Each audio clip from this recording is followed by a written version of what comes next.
Hola motherfuckers, nosotros hablaremos sobre la Guerra de los Pasteles. La Guerra de los Pasteles fue el primer conflicto bélico entre México y Francia, y formalmente tuvo lugar entre el 16 de abril de 1838 y el 9 de marzo de 1839. Las primeras décadas de la historia independiente de México fueron de anarquía y desorden en los aspectos económico, político y demográfico. La inestabilidad del país se reflejaba en todos los órdenes de la sociedad, y en particular en las fronteras la migración ilegal y el contrabando eran comunes por la falta de vigilancia.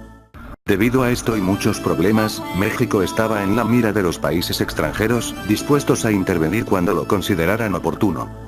A partir de la consumación de la independencia en 1821, los franceses, que profesaban la misma religión, y además pertenecían a una cultura que influía grandemente en la mexicana, pudieron radicarse en el país, consagrándose al comercio, la pequeña industria, el artesanado e ingresando en el Ejército Nacional.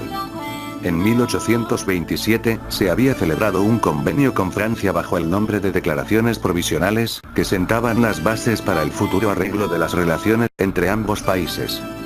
La colonia francesa era próspera y bien vista cuando Francia reconoció en 1830 la independencia y en el momento en que se firmaron los acuerdos comerciales de 1831 y 1832, que otorgaron a la nación francesa y sus ciudadanos el tratamiento de nación más favorecida. Las rebeliones y asonadas ocurridas en las primeras décadas afectaron tanto a los mexicanos y extranjeros, al igual que los préstamos forzosos que el gobierno impuso a la población para salir de sus apuros económicos. De esos hechos, y a través del barón de Faudis, embajador de francés, los comerciantes franceses avecinados en México enviaron una serie de reclamaciones, que fueron recibidas en París con halagos. Entre estas reclamaciones, se encontraba la del señor de Montel, dueño de un restaurante de Tacubaya, donde algunos oficiales del presidente Santa Anna en 1832, se habían comido unos pasteles sin pagar la cuenta, por lo cual exigía ser indemnizado.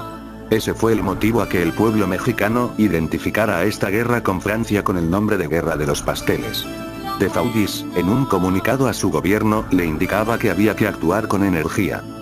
Al responder el ministro de Relaciones a las reclamaciones francesas, y no estar de acuerdo. En consecuencia de Faudis, pidió sus pasaportes y abandonó México y regresó a Francia, para volver en marzo acompañado de 10 barcos de guerra que apoyaban las reclamaciones de su gobierno.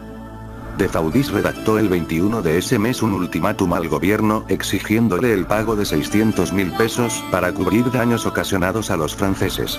Exigía también, que fueran retirados varios oficiales del ejército y se exceptuara a los franceses de los préstamos forzosos expidiendo una ley especial. Fondearon frente a la isla Sacrificios, Veracruz, amenazando con invadir el territorio mexicano, si México no cumplía las condiciones de Faudis. Como el gobierno de Anastasio Bustamante se negaba a tratar con De Faudis mientras hubiera fuerzas navales francesas frente a Veracruz, el comandante de estas, almirante Bazoche, declaró bloqueados todos los puertos del Golfo, incautó a las naves mercantes mexicanas, comenzando un bloqueo que duraría 8 meses, desde el 16 de abril de 1838 que se rompieron las relaciones.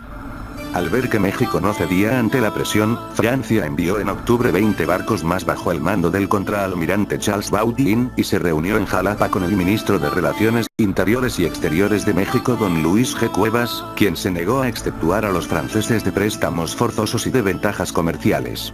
Aceptó pagar la indemnización de 600,000 pesos en un plazo de 6 meses. Inconforme, Baudin amenazó con iniciar las hostilidades el 27 de noviembre, lo cual realizaron 26 navíos con 4,000 hombres, que atacaron San Juan de Ulúa causando graves daños y gran número de muertos. Esta guerra no impidió que Francia siguiera ejerciendo gran influencia en el desarrollo cultural de México. Motherfucker, motherfucker, motherfucker. Aquí fue donde entonces los mexicanos hicieron caca a los franceses. ¡Viva México, caca! XD XD XD motherfucker.